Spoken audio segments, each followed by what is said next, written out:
আসসালামু আলাইকুম। সম্মানিত দর্শক ও শ্রোতা মণ্ডলী, আমরা দেখতে দেখতে চলে আসলাম সেই ঐতিহ্যবাহী চিরচেনা জামালপুর জেলার মিল্লি ভাত খেতে। জামালপুর জেলায় এখানে দেখতে পারছেন একটা ডেস্কিতে কিভাবে মিল্লিটা রান্না করা হয়, কিভাবে উনুনের সাহায্যে মিল্লিটা তোলা হয়, কিভাবে সবার মাঝে পরিবেশন করা হয়। আজকের এই ভিডিওতে আপনাদের সবাইকে দেখানোর চেষ্টা করব। আপনারা এখানে দেখতে পাচ্ছেন মিডলিটা রান্না শেষ করার পর কিভাবে সবার মাঝে বিলিয়ে দেওয়া হয় আর মিডলি খাওয়ার জন্য কত মানুষের অধীর আগ্রহে বসে থাকে। এটা সবচাইতে বেশি স্বাদের হয়ে থাকে কারণ তাদের হাতের মধ্যে সবকিছু জাদু রয়েছে। আসলে একটা মিল্লি ভাত আয়োজন করার ক্ষেত্রে প্রথমত একটা পিতলের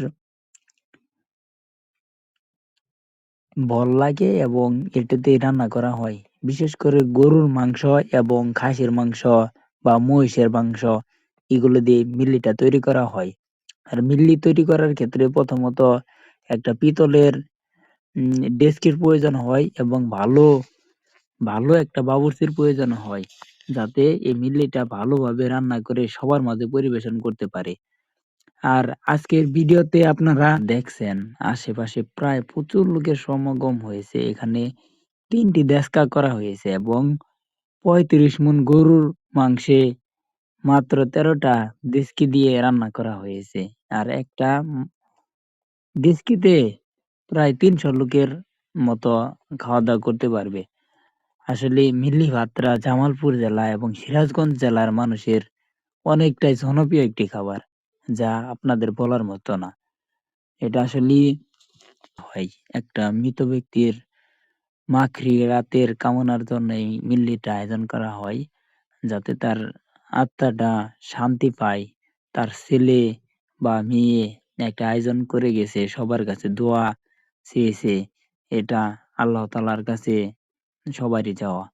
যাই হোক, আমরা মনে করেন যে এই মিল্লিটা কিভাবে রান্না করা হয়েছে, কিভাবে পরিবেশন করা হয়েছে সেখান থেকে আপনাদের দেখানোর চেষ্টা করব।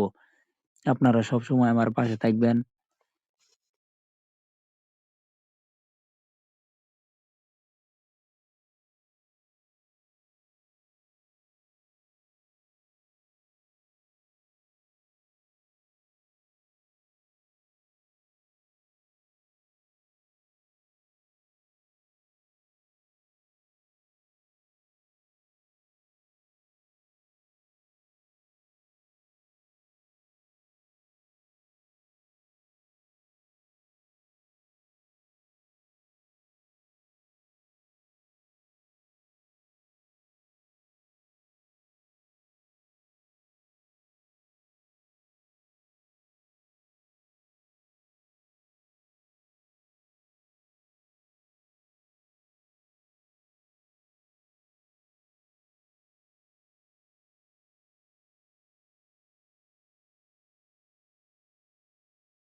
এখন এই যে আমার পাতে মেন্দা বেড়ে দিচ্ছে, দেখি মেন্দাতে গোস্তর পরিমাণ খুব বেশি নাই, সবাইকে দেখে দিতে বলতেছে।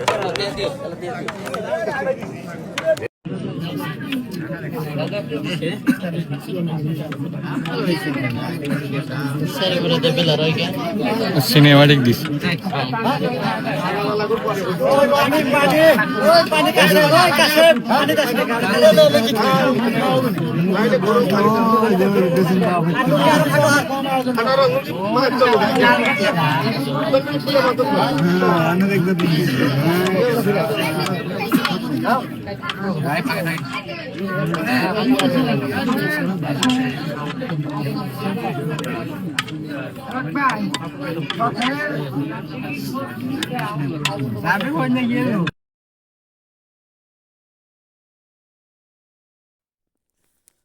সম্মানিত দর্শক, এখানে কিভাবে মিল্লিটা তৈরি করা হয়, কি কি উপকরণ দেওয়া হয় আপনারা দেখেন।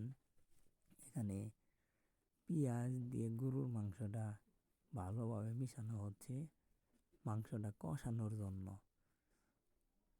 আর সাথে আদা, রসুন, গরুর মাংস এবং পিতলের ডেস্কির মাধ্যমে এই মিল্লিটা রান্না করা হচ্ছে। আসলে এটা জামালপুর ও সিরাজগঞ্জের বিখ্যাত খাবার। যে একবার এই মিল্লিটা খেয়েছে সে সারা জীবন মনে রাখবে যে আমি জামালপুরের মিল্লি ভাতটা খেয়েছিলাম।